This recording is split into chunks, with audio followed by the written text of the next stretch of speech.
What's going on, everybody, and welcome to the Praise Podcast. My name is Eric Lade, the host of the Praise Podcast, and of course, I am joined by the one, the only, the Brooke Paninsky is in the house as well. And we are looking forward to a great episode. Today, we are going to be diving into the book of Matthew. If you've listened to the last episode, you know that we have started reading through the entire, not just some of, the entire New Testament. And in our daily reading plan, we have actually just, we've wrapped up the book of Matthew and headed into the book of Mark. But we want to take some time and recap some of our favorite parts of the book of Matthew, which honestly is a lot. Just jam-packed is Matthew. So if you're joining along with us, just to catch you up, it is Thursday, August 1st, and technically Brooke and I are on Mark 3 and 4. That's where what we would be reading today. But also, but that's a week. If you're actually going on schedule, you're probably even ahead of that. You might be ahead of us. That's just where we are. Yeah, that's where we're at. Give or take a few days. Yeah. We've been busy, but still prioritizing the best we can. Yeah, so. That's true. Mm-hmm. So, I mean, we've done pretty well.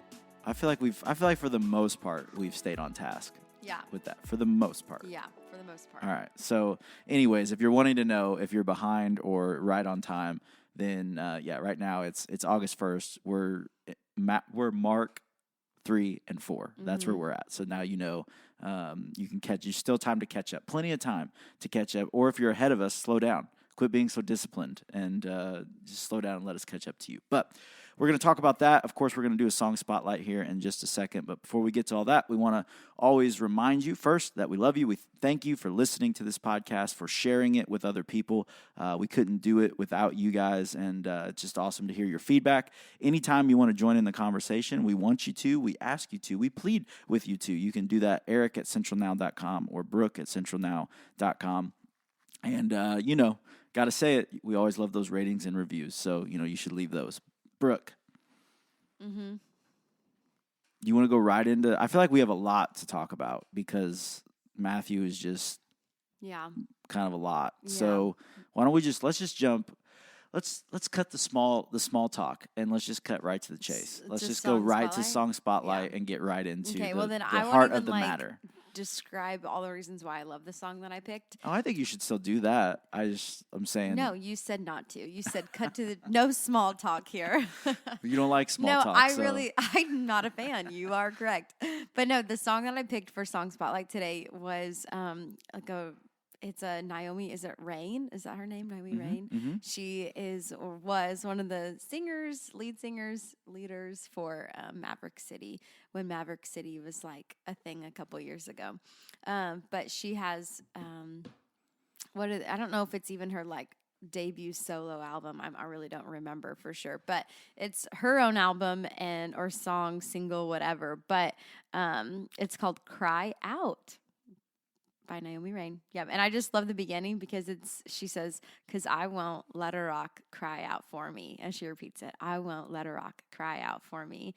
And I don't know, as a worship leader, I love that because there's that Natalie Grant song we'll sing too. Mm-hmm. But I think there's it's a wild dynamic to think about that, like people will, like we won't step into worship, but like the rocks will, or the rocks would. And so it's kind of just like he's going to be worshiped either way. And it's like, why would I let a rock do that instead of myself? And so, I don't know, as a worship leader, I just think I just like being sassy like that almost. Mm-hmm. I don't know how to explain it, but it's just like I'm not going to let a rock do that. Yeah. Like, I'm going to do it myself, and he deserves that from me. So, but it's a good song. So I like it. Yeah. Yeah. No, it is, I don't know. It's humbling in a way to think like he doesn't need us. He doesn't. And I think we often think he does, and it just, he wants us, and he's also and he loves just like, us, but well, he if you're not going to do it, these rocks are going to do it, and it's going to be, better. And it's like, oh dang, it's like, okay, he's going to get it. He's going to get humbled. I love it. What's yours? Mine is by Mr. Josh Baldwin. Okay.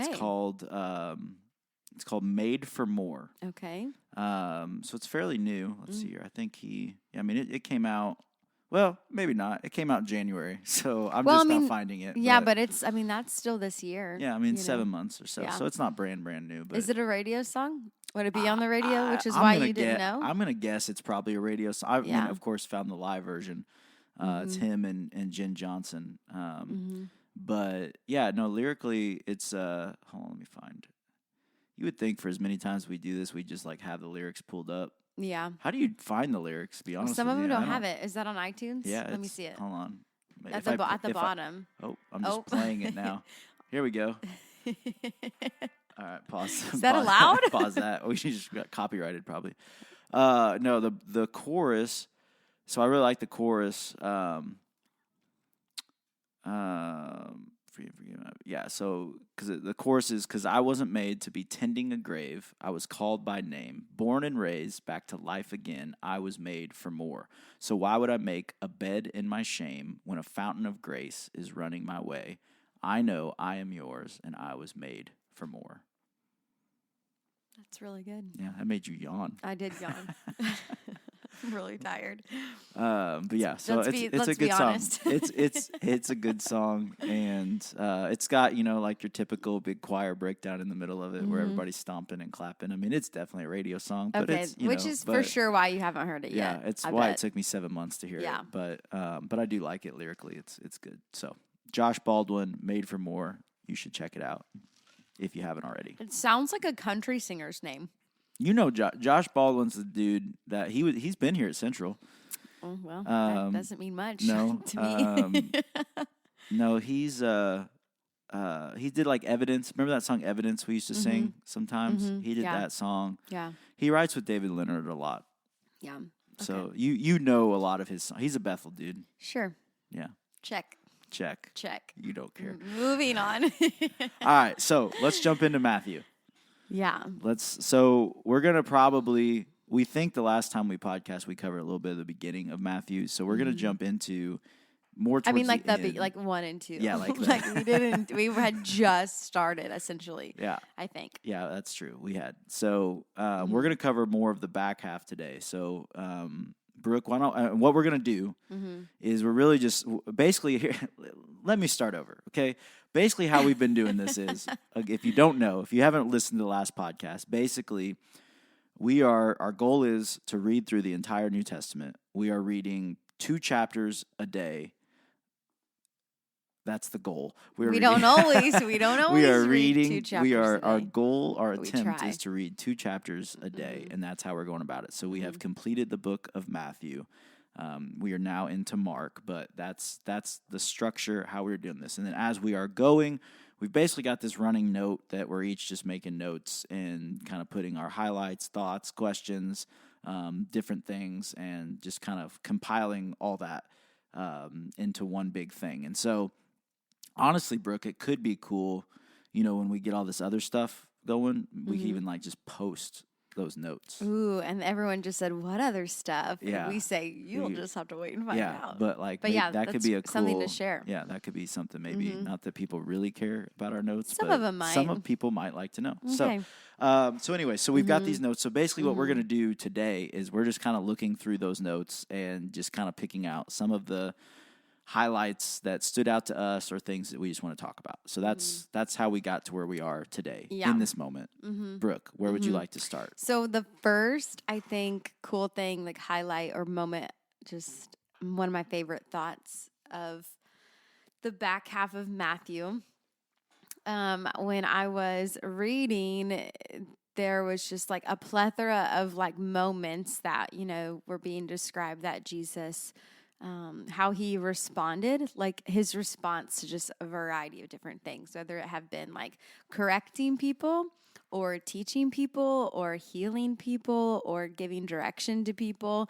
You just really got an insight, like reading top to bottom, like just his heart. And I love the fact that Jesus, who is obviously such a loving person, he is love, and he that it's just like that is who he is. But I just love also that he is authoritative, and it's noted in Matthew, and even already in Mark, like just like his authority was different. Like the authority he walked in, people noticed a difference in him than like the Pharisees and like the, other like religious leaders. And they knew that he was different. They knew the authority he walked in and that he carried was different, even though they really weren't for sure how to describe it maybe, or like maybe they weren't even like aware like how to make sense of it, but they knew it was different. And so that was probably my first like, I don't know, moment that I was like, I really love Jesus. Like, I like his character. I like what he's for. I like that he is loving and no greater cost to the cross, shows that, but also that he's not afraid to correct, and he's not afraid to approach, and he's not afraid to give direction, and he's bold. Like, Jesus is a bold dude. And it's like, I love being reminded that of his character, because right now in culture as Christians, I feel like we have to lean more towards just only being loving and patient and kind. And it's almost frowned upon, or it's almost like corrected in us if we are authoritative, or if we are bold, or if we are straightforward, or if we do, kind of, what's that? Like, not like approach conflict, I think I like that too. This is, you get this about me, Eric, but like, that's the type of person that I am. Like, I like for if something is wrong, I want it to be fixed, and I want it to be like, I don't want to just ignore an elephant in the room. I want to address the elephant in the room. And not everybody thinks like that. Not everybody is like that of like a leader or person, but like I am. And so it's kind of like, Jesus just gives me permission to like lead in that capacity, that it is okay and not only like appropriate, but it's necessary to be the type of leader that is like for sure loving, and for sure like you're a teacher of the law, and you I don't know, like you hold tight and hold closely just like the word and the truth and all of that. But like, because you love the truth, you also like, you have to love to be bold to correct people because of the sake, or for the sake of the truth, So anyways, I don't know, that was kind of like my first main takeaway, I think, of just reading through Matthew, especially towards like that middle back end of the book. But like, I love his character, and I love his heart, and I love that he's both, I love that he's both like for love and like for just justice and right doing and honoring truth. Yeah, I think it's because he is all those things. And I think like when you talk about even just leadership in general, and how like it was interesting to see too, like how he like, you want to call it discerned, I guess, whatever. Like, he knew how to approach every situation. Like, he knew what it needed. So like like if he was dealing with the Pharisees, he knew he had to be like, assertive, authoritative, bold. Like he had, and he would talk to them different than how he would talk to somebody who would run up to him from the street. And then like, he knew he might still need to tell them some hard truth, or give them, there'd be boldness in what he told them. But it was interesting to me just to see how like he could almost shift. Like, he didn't change, but it was how the delivery was like appropriate of, for who needed to receive it. And he knew like he couldn't play around with the Pharisees. Like, he had to be very almost harsh and straightforward and blunt with them. But then like the woman reaching out to grab his robe on the side of the street, then it's a totally different. It's still bold and assertive and authoritative, but you see a different side of like what she needed and how. And so I thought that was what you're talking about. And then just to see him basically discern what each situation needed, how he needed to react to each and situation. that was like that, like that's what's modeled for us. And like, that's, to me, then it's like, then that's what's required of us. Like, if the Lord has you in a position to lead, whether it's like your household or an office environment or a factory or, here in ministry or volunteers or whatever it is, like, how you interact with people one-on-one and how you lead as a whole. Like your approach does matter. And it's almost like a one size doesn't fit all as a leader. And when you have the gift of discernment, and like the wisdom and the knowledge, like that Holy Spirit gives you, I think that's how he makes us good leaders, is because, I would talk to, I'm thinking about someone in this building right now. I would talk to this person and think about another person different than I would talk to that person about a situation that might need some like guidance or attention or some redirection, or some, reprimand's a hard word, but correction, and it's like how I would deliver that. Like the truth wouldn't change, but it's like knowing who the person is and like what they would need from me as a leader, like my delivery and what I say, how I say it it does make a difference, and I think sometimes maybe people think that that's like bad, like that, people be like, that's a little like two-faced or questionable or wishy-washy. And it's like, but no, like that's just knowing your people and like it's leading them well. I mean, Jesus, that's what Jesus did. So, but I say this all the time, and I know it's because I'm a teacher, but like I love Jesus as a teacher. He's the best teacher. In so many ways, and not only just like what he teaches, but even teaching us like how to teach. Like, I don't know. I was talking to Hope yesterday, and she was like talking about how her and her husband were up early reading the Bible together. And she was like, I was just getting all sorts of excited.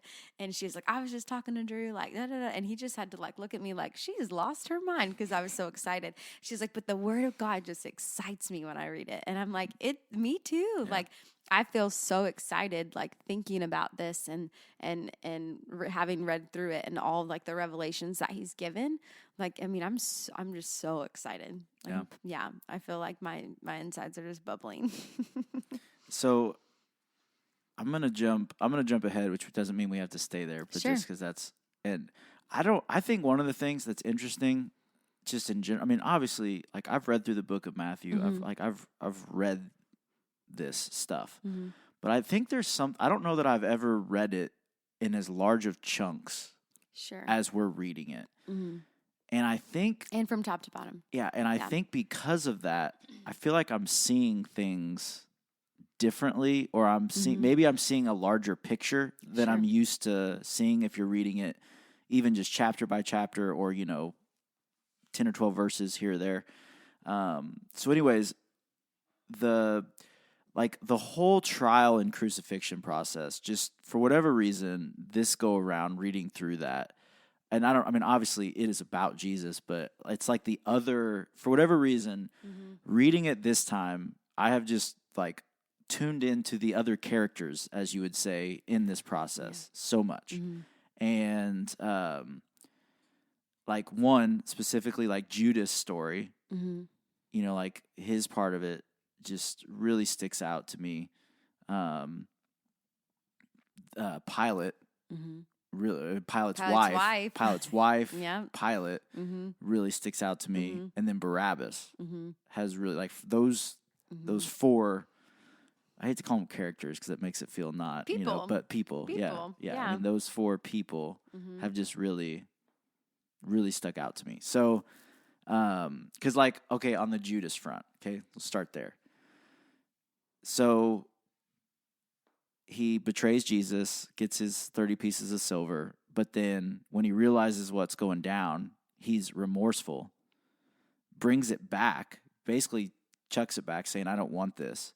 And then, but then one of the commentators I was reading said that Judas was filled with remorse, not repentance. And that just like, how many times are we filled with remorse about something, but we're not actually repentant about it? And so that was interesting. And like Judas was more sorry for the result of his sin than for the sin itself. Like he was almost more sorry that he got Jesus killed than he was that he ever even betrayed him in the first place. Well, I mean, and he still recognized that it was sin. Like he called that out on himself, like when he returned the coins. And I thought about your note in that. So it's just almost like to anybody else naturally looking at it, you'd be like, yeah, he's like almost like that's like a repenting position. I don't know what I'm trying to say. You call it sin because it's sin. You recognize it. You give the money back because you feel bad. And then to the extent of he hung himself before he even had to witness Jesus being crucified. Yeah. I mean, to me, I'm like, that seems pretty like I feel like you're repenting, but it's also like, but what is repenting? And it's like, did you ask for forgiveness, not just try to make right or wrong, And I mean, it's kind of a wild way to look at it. I mean, like, he could have spoke up. Like, Judas was with, like, Judas spent time with Jesus, like, alone. So, like, I mean, he knew that he knew Jesus was innocent. And so, I mean, he could have spoke up and spoke on his behalf, and instead chose, to hang himself instead. That's just crazy. I think it's also, I didn't mention them, but it's also just, I don't know, it's wild that, I mean, in there, I guess I've just never really, I mean, obviously the Pharisees knew what they were doing. They knew that they were, but it was like, I mean, they knew they committed murder. Like, it says they wouldn't take the money because it was basically for hire murder money, and so they wouldn't take it. It's like, I mean, they knew 100% that they were killing an innocent man. They were murdering an innocent man. In all caps wrote, like, evil. Like, of course it's just, like, brutal and immoral, and, like, we've read it so many times. But, like, just reading through it this go around, I'm like, the weight of, like, how evil everything was. I mean, like, it kind of broke me a little bit when I thought about, like, when there's evil, like, you want that to be counteracted with justice and truth, and you want to make it right, and whatever. And it's like, in countless moments, like, Jesus could have just said something and he would have made everything right. But, like, what needed to make that right was what he did, and it was to go through the crucifixion. And I just think, like, when you understand even, like, a glimpse of the weight of, like, wrong, that all of that was in layers and layers and layers of just evil. It was like, oh my gosh, I don't know. It just made me even more grateful that he did what he did, because he just really didn't have to. And he could have multiple times, he had multiple opportunities just to be like, whatever. And then I think also talking about Pilate, like Pilate had multiple opportunities to change his mind, like his wife even was just like, don't you kill this man. And he's still, like, knowing the man was innocent. Like, he didn't want to kill Jesus, but he gave in to the pressure of what the people wanted, rather than, like, as a leader making a call that he was given the discernment and wisdom. All he needed was what he was given by, I don't know what I'm trying to say. Like, he already knew what he needed to know to make an accurate decision, and still made a decision based upon what the people wanted. And he feared man over, a righteous decision. And that's happened countless times since, And I just think, I wrote in my notes, like, oh, Pilate, with a broken heart emoji. It just made my heart hurt for him. But I'm like, and then for him to later on, after the crucifixion, he gave, was it John the body? Mm-hmm. He allowed John to have the body for Jesus to be properly buried. And then, but then it was like, at the same time, then he sent the guards. Like, I'm like, I wonder, like, he knew, like, he had to have known something was coming. I wonder, like, he already discerned enough. Yeah. Well, even the Pharisees knew. I mean, they're like, yeah, you got to go put, like, they're going to try to steal the body. I mean, they knew what was going to happen. Oh my they gosh, just, again, they're like, yeah, they're going to try to steal the body, so you better go guard it. Uh-huh. And I thought about that too, not to get off stuff, but, like, I mean, then they say, oh, or that was their lie then, basically, is like, oh, somebody came and stole the body, That was how they worded it. And, like, they pay the guards. And I just think, like, I mean, how stupid do you think people got to be? Like, you're telling me that all these guards, which somebody said, I don't remember, somewhere I read, like, what they would have, the amount of guards that would have been deployed there, like, because of the term of the company, whatever. Sure. I mean, we're not talking, like, two dudes. Like, because in every picture book, there's only two of them. Yeah, we're not talking just one on each side, like, this was probably a significant amount of I didn't think about that. People are actually there. Mm-hmm. So you're telling me all these guys are sleeping, one, and then sleeping so heavily that they don't notice probably several people, because I can't imagine just moving a stone would be just super easy. So you're saying that they not only didn't hear anybody come up. I love that you're just, like, then they didn't hear anybody talking about this conspiracy. Yeah. Well, it's like, It didn't even happen. Yeah, but I'm saying like how I mean They were gonna lie about it. And then they rolled. Then they're saying these guys silently rolled this stone away with nobody hearing. Like that can't be quiet at all. And then stole a body and rolled the stone back, and then got out with nobody noticing. Let's talk about quiet. I am mind blown. This is another one of my highlights. That like when we talk about the resurrection, like I've only associated, I think, the resurrection with like when the earthquake happened. Like the angel came, you know, the women came at dawn of a new day, the Bible says. Which also, I love that Jesus loves women. Like we're going to talk about that too. So put a pin in that. Talking about characters, people in the Bible, the way he's so intentional and how he used women multiple times in the story to like have the eyes to see. It was so cool. And so these women go to the tomb, the dawn of the new day. Guards are there. Angel comes. Earthquake. Guards, grown, strong men, pass out, right? They faint. Supposedly, right? Isn't that what the Bible says? Yeah, okay, so not supposedly, the Bible says it, but I couldn't remember what it said. So they faint, they're passed out. The women didn't. So then the angel obviously like it says the women were like full, I can't remember the word, like they were afraid, but they were also full of joy. Mm-hmm. Like they like knew like this was like a holy, glorious, crazy thing, but they were like, so I mean, I think in my flesh, I feel like I would be also afraid. Because it's like, holy crap, what's happening? But then when you're like, when your spirit knows it's fine, you're like, oh my gosh, I also can't believe I'm here for this. What's happening? So like the fact that then like when the earthquake comes, angel's there. And it's like the angel's like, he's already risen. Like he's not here. So I only associated the earthquake with like, oh, he rose and he's just like gone. Mm-hmm. And it's like, no, like he already did that. And then, like, the guards had no idea. They missed it. Like, everybody missed it. And nobody knew until the angel at the dawn of the new day came and he told those women. Mm-hmm. And it's just like, that's crazy to me. That's so cool. But, like, that the resurrection of Jesus happened probably so quietly. Yeah. Yeah. I mean, and then I just think, like, how'd you do that? Mm-hmm. You know? Like, it's just so cool. He's so cool. It's wild to think about. And then I don't know, it's just one rabbit hole there, but then like I think sticking with the quiet. Yeah. Then I made note like silence can be misunderstood because like during his trial, like come on now, that's good. Pilate is like Pilate's literally like almost pleading with him, like do you not hear all the things that they're saying you did? And he's like, like he just doesn't speak, and it's like he didn't not speak because he was guilty. He knew it had to be done, but two, like, again, it was almost like the authority of, like, you can't tell me, like, you don't have authority here. And so, like, I'm just not even going to, I'm not even going to waste my breath. He's almost, so wild. He's wild for that.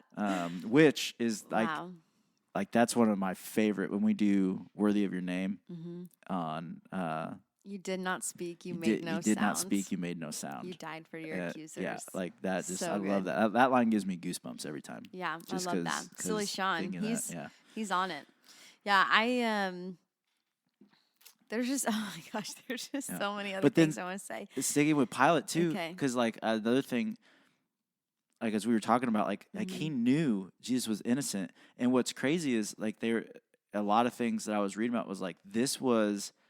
So, like, Jesus must have had a profound effect on Pilate because they said, like, he acted completely out of character towards Jesus. Like, they're like, he was a violent, vicious person. Like, they're like, he had no issue crucifying Jews. Anybody else, like, but, like, clearly, Jesus had some profound impact on him that he would even go through the lengths that he went through to almost, I mean, if you want to say try to keep him from being crucified, but like to almost stick up for Jesus in some ways or plead with Jesus to stick up for himself is like, that just is completely out of character of who he had been and who he was.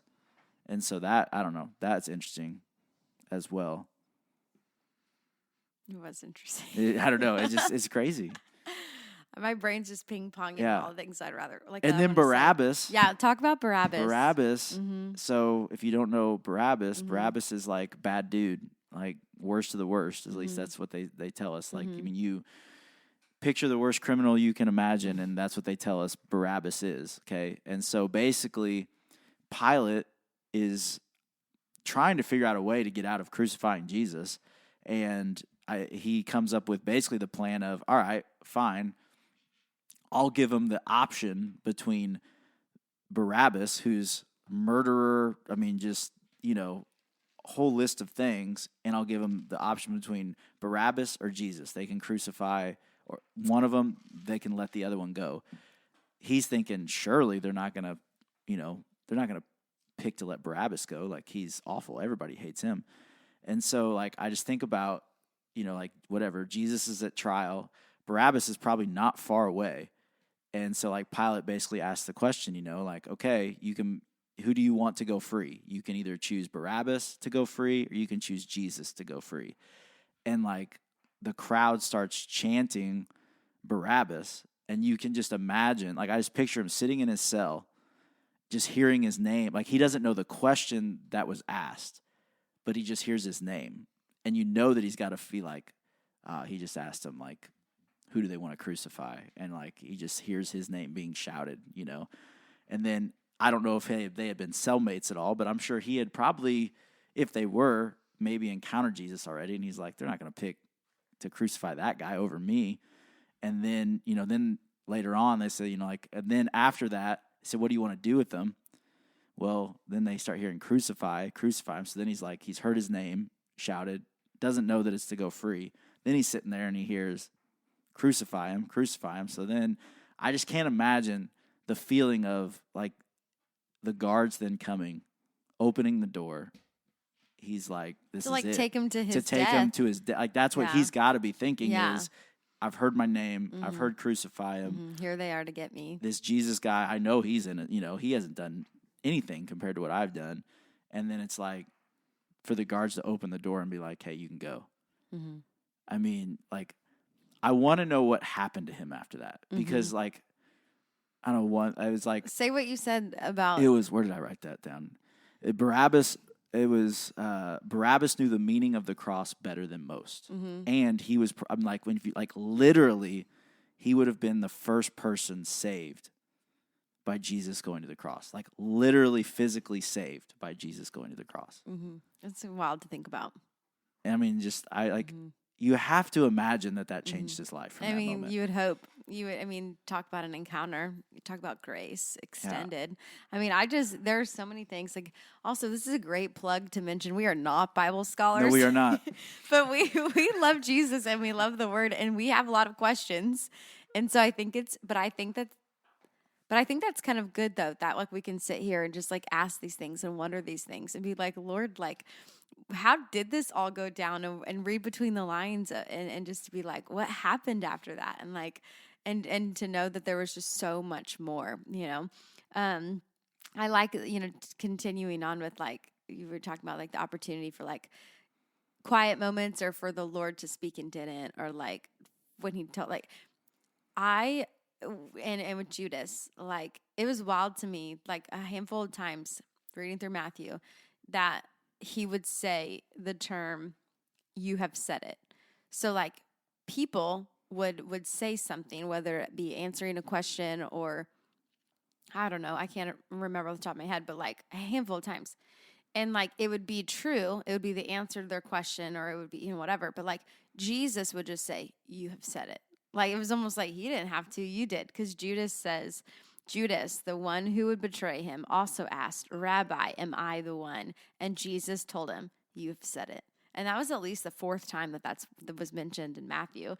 And then it was kind of cool too, because even like reading through like the ways that Jesus would like heal people, it was always also, we're just going backwards. I'm sorry, It's because okay. this goes back to I handful took us things. basically to the end, You so I did. didn't I give had us a much lot of a choice. I had a lot of other things Yeah, from there. I didn't have much of a choice. But like, so with talking about the way that Jesus was, he would teach different and correct different, shared like he was the kind of teacher that the person needed to be for them to like just receive, and I think it was also wild to me that as a teacher and he was healing these people, but like so many times we saw that the healing came in a different manner, and then there was directions that came like even after the healing. And so one that comes to mind was the man with leprosy. And this could have even also been mentioned again in Mark. Excuse me. But like he healed the man of leprosy, told the man to go to the temple or the high priest, someone. He said, don't tell anyone about this, but you are to go to, wherever, bring the offering, whatever. Like that will be your public testimony. And then it said, but that he didn't do that. The man actually like told everyone, but then because he did that, like the swarm of people, gobs of people, and I feel like, and I'd have to look because this could be blasphemy. It might not have happened, but then I feel like he like left, right? Like Jesus had to leave. I feel like I'll have to look, but it might have been in like Mark when it talked about that. I know that he definitely heals the leper in the beginning of Mark for sure, because we just read that. Yeah. So go to, I mean, they talk about it. They talk about it in Matthew too, or Matthew as well. But yes, but I feel like, is it at where's that at? This is happening. Mark is. No, I mean like what verse in Mark are you there? Well, that's what I'm trying to. Hold on, that's the paralyzed man. It's in first one. Yeah. Yeah, because you got JTB, first disciples, evil spirit. Yeah. Heals many people, preaches. Yeah. 40. Yeah. Okay. So he says, don't tell anyone about this. Instead, go to the priest and let him examine you. Take along the offering required in the law of Moses for those who have been healed of leprosy. This will be a public testimony that you have been cleansed. But the man went and spread the word, proclaiming to everyone what had happened. As a result, large crowds soon surrounded Jesus, and he couldn't publicly enter a town anywhere. He had to stay out in the secluded places, but people were everywhere. People from everywhere kept coming from him. So like, I also wonder, like, is it bad that the man like went and spread the word? But then it's like, but yeah, because like Jesus told him not to do it that way. Like there was specific direction to like obey and follow after he received healing. And then I think like it says the fact that in my English teacher, I'm like, but the man went, and then it said, and as a result from that, like, so it was like because he did that, the result of that caused something that like maybe you think like wasn't how Jesus I mean, because Jesus knew that was going to happen. Disobedience has consequences. I mean, yeah, but then you're like, Jesus, you had the power to do whatever. So then I just get confused. But anyways, there was still a great question. But like multiple times, because that story is also in Matthew. Well, that's something that's always very, like, I would love to know more, and maybe that's why, because like maybe it was more of just like trying to keep the multitudes at bay, like crowd control element. But like, multiple times we see, especially early on, Jesus heals somebody and they are given the instruction, basically don't tell anybody about this. Mm-hmm. And a lot of those people don't don't obey that, but, and maybe that's why, because he knew the storm that was coming, as far as, then all these people would want to come, and like he couldn't even get into the town that probably he wanted to get into. And so, I mean, I don't know, but it's like the chain reaction there was kind of wild, but it did have an effect. Okay. Next thought. I kind of going back into Judas, kind of going back, working our way towards. We're all over the place. We're everywhere. It's okay. We've got a lot in our brains. We didn't plan this, as you can tell. Another takeaway that I had that was great was after the Last Supper, during the Last Supper, the Bible says at the end of that chapter that they took communion basically, and then that they sang a hymn. Mm-hmm. And I thought it was wild because commentary said that due to tradition, the hymn that they probably sang was Psalm 118. And I was like, well, what's Psalm 118? And so then I go just in my mind thinking, okay, Jesus, who knows what's about to happen. He knows that Judas initiated the betrayal. He knows that Peter's going to deny him. He knows that the crucifixion is coming. And so yet they take, their elements and then they sing a hymn. And this hymn supposedly goes like this: Give thanks to the Lord, for he is good. His faithful love endures forever. Let all Israel repeat, his faithful love endures forever. And it goes on to say, in my distress, I prayed to the Lord, and the Lord answered me and set me free. The Lord is for me, so I will have no fear. What can mere people do to me? And think about this in the crucifixion. Yeah. He knows what's coming, and he's still saying these things. Yes, the Lord is for me. He will help me. I will look and triumph at those who hate me. And it goes on to 11 to say, yes, they surrounded and attacked me, but I destroyed them all with the authority of the Lord. My enemies did their best to kill me, but the Lord rescued me. The Lord is my strength and my song. He has given me victory. 17 says, I will not die. Instead, I will live to tell what the Lord has done. The Lord has punished me severely, but he did not let me die. Open for me the gates where the righteous enter, and I will go in and thank the Lord. These gates lead to the presence of the Lord, and the godly enter there. I thank you for answering my prayer and giving me victory. The stone that the builders rejected has now become the cornerstone. This is the Lord's doing, and it is wonderful to see. This is the day that the Lord has made. We will rejoice and be glad in it. It ends and it says, give thanks to the Lord, for he is good. His faithful love endures forever. They're singing songs with wild. lyrics that are can you imagine? Yeah. I mean, we have a hard time singing lyrics and songs when we have the context of a current season, that we're in, or a wilderness, or a hard time, a difficult time, when our heart is breaking, our spirits are crushed, or we're weary and exhausted and tired. And yet we have to come and sing songs that the words contradict what our spirit feels, but we still, I think we've talked about that several times on here, but that's my favorite part. My spirit eventually catches up to what my mouth is saying. And I think Jesus, knowing all of this is about to happen, is still saying things like that. Yeah. And it's almost like this prelude, this foreshadowing of victory and of just all, and his faithfulness and his goodness. And I mean, it's just wild, but that was just a huge, huge highlight for me. Imagine too, just the disciples, a few days later, probably thinking back to that moment and remembering things they, I'm sure there were a lot of moments that they're so many things that I'm sure Jesus had said that didn't make sense all of a sudden made so much sense. Wow. And so then they're just sitting around probably oh my gosh. And somebody's you remember this song we sang? Oh my gosh. Yeah. Oh, and look, well, wait, no, maybe I already did that. Oh no, I didn't. And 27, now Jesus was standing before Pilate, the Roman governor. Are you the king of the Jews? The governor asked him, and Jesus replied, what'd he say? You've said it. You've said it. Okay? Yeah. I love that. And then, all right, so let's just one rabbit hole after the other. Okay. Because then, so they crucified Jesus. So this was one thing too that just kind of really was crazy as well, just to really think about. Okay.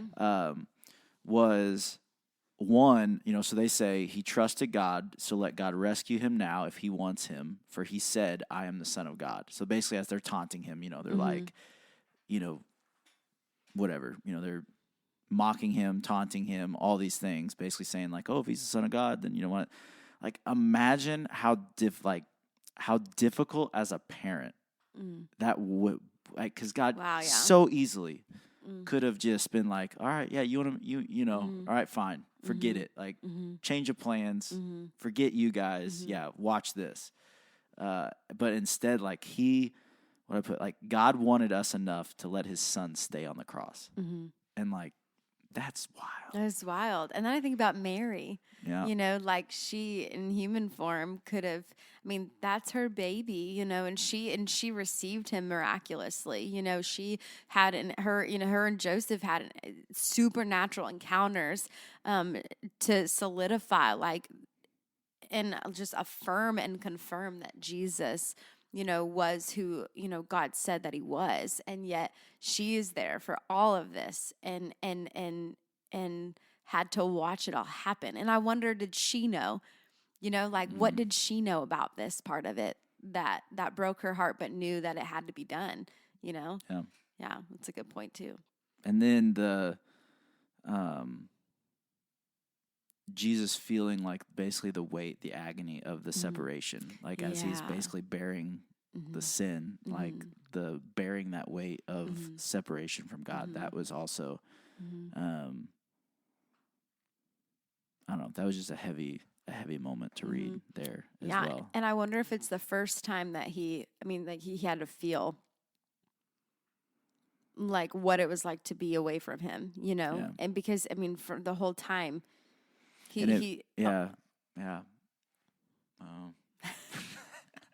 Well, I was just thinking, like, too, because it's almost like I wonder, like, as you were saying that, like, the first time it made me think, like, in the garden when he's praying, it's almost like, I wonder if he was dreading more knowing that he was about to be separated than he was dreading more the pain and the physical anguish that he was about to receive. Like, if that was more of a, like, if he's sweating blood, not because of the physical pain, but of, like, the agony, spiritual pain of like, hey, I know I'm about to be separated Apart. from you in some way. Yeah, and it's wild too to think like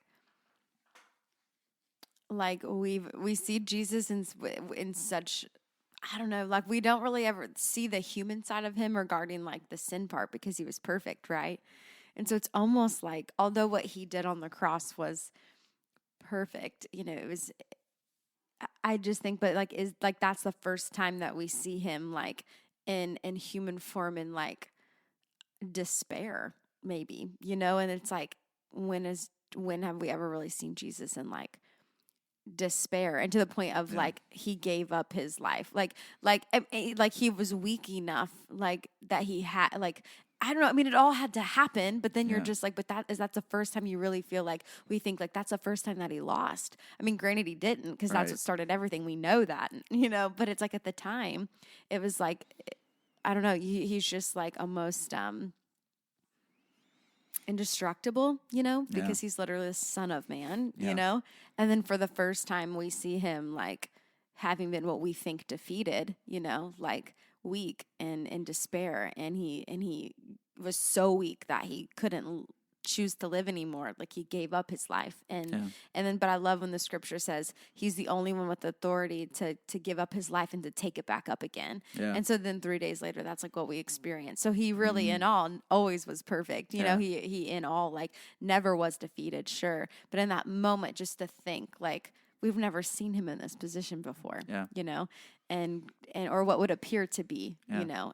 And then in Isaiah, we hear, you know, I mean, that's basically where it says he's acquainted with our grief. You know, I mean, that's I Doesn't Silly Sean say that too? No, I don't know. That's Son of Suffering. No, Son of Suffering. That's true. That's Passion or somebody. I don't know. I don't think he wrote that one, but yeah, and that was something reading through Matthew as well. Like I think I noticed like those human elements of Jesus. You know, like where, you know, he doesn't need to be baptized, but he does it because he set you know, an example for us. Like he doesn't need to receive that, but he does it. You know, he experiences temptation. He doesn't have to do that, but he does it. And then, you know, here we see like he experiences separation. He experiences the anguish of that.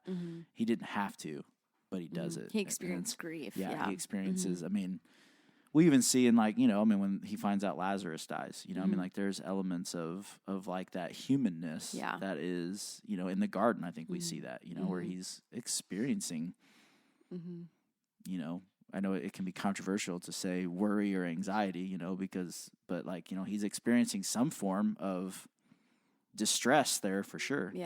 But yeah.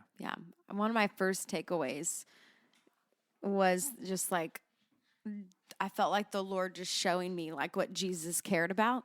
And it was like, this is his heart, you know, these, like, he cares about these things like you are to care about these things. And so like, you just go through and pick out these themes of, you know, if Jesus cares about it, he's either correcting for it or teaching about it or calling you to be like it. And so it's like a few things that just like in that moment when I kind of had that revelation of things that Jesus cares about. It was, the first one was Jesus cares about children. Jesus cares about the lost. Jesus cares about faithfulness. Jesus cares about godliness. Jesus cares about restoration. Jesus cares about forgiveness. Jesus cares about relentlessness. Jesus cares about order and time.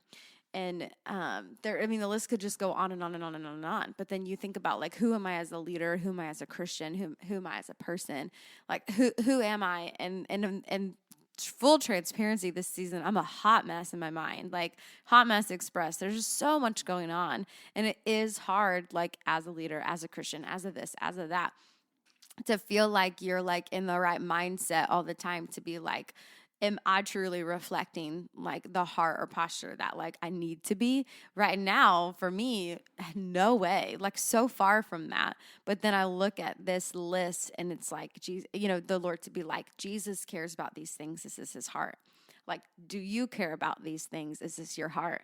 And so then I look through this list and I'm like, do I care about children? Do I care about faithfulness? Do I care about X, Y, and Z? Like, the list goes on. Do I care about, holiness? Do I care about the word? Do I care about truth? Do I care about restoration? Do I care about good teaching? Do I care about forgiveness? Do I care about deliverance? Do I care about people's healing?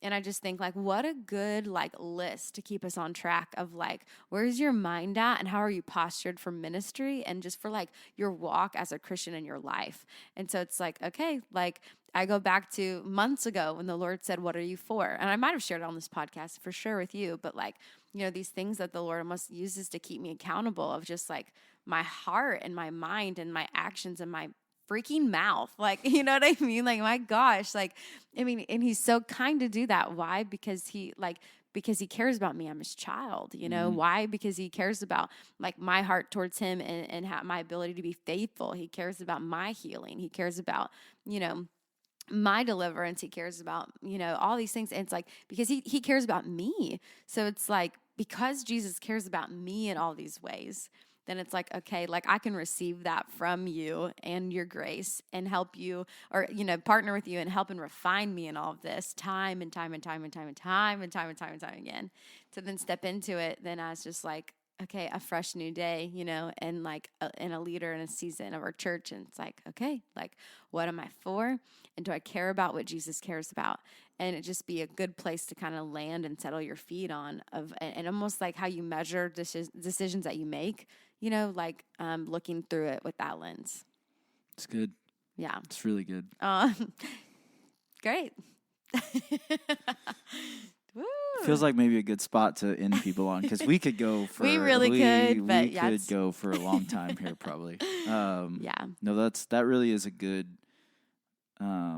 that's a good list. Yeah, and then ultimately, it's a very helpful list. Yeah, and I mean, like, and ultimately, like, what sums up Matthew is, like, Jesus cares about us, and so, like, that's why he did what he did, and that's why he taught how he taught, and that's why he, like the whole, you just read through it, and that's why he left us with that word and, like, with those examples, and that's why he modeled it for us so well, like, just because Jesus cares, and so it's like we're called to care about the same things as well, and so, like, if you're listening, totally challenge you to join us in reading through the New Testament for sure. Just take one step at a time and get through Matthew. But, like, let the Lord open your eyes and let him speak to your spirit about so many revelations that can come from the word that's alive and active. And then as a child of his and as a leader that you've called to be wherever he's placed you in, like, let the word renew your mind and renew your spirit. And, I don't know, just help you and get to be in a position that postures yourself well to care about the things that Jesus cares about. And he shows us those things all through the book of Matthew. Yeah. That's really good. Really good. Okay. All right, so if you want to join us on this, it's not too late. We're just through the book of Matthew, and if you're familiar with the New Testament, that's just the first one. So it's not too late to jump in. Again, our goal is to do 2 chapters a day is how we're tackling this. So we are currently, as of this moment right now, just beginning the book of Mark, which we are excited to read that and compare our notes to the book of Matthew, but it has been just a really fresh way of reading the Gospels. So we would really encourage you, if you feel like you're stuck in your Bible reading right now, you feel like you just need something to get you going, then by all means, join us. And we'd love to see your notes as you're reading along. So if you've got things that stick out to you or highlights, please send those to Eric at centralnow.com or Brooke at centralnow.com.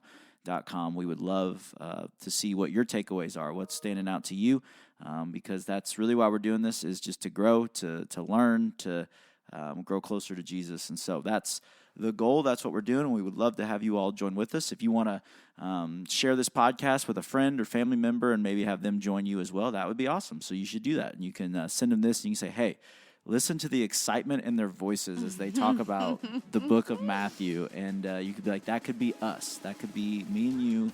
Let's do this. Let's do this challenge together. So again, if you are joining us, we'd love to hear that you are, so we know who's reading with us. And so, yeah, we appreciate you guys listening. We're excited for things to come on the Praise Podcast. We love you all. And as always, let's be people in every way and every day that bring the praise. We'll see you next time.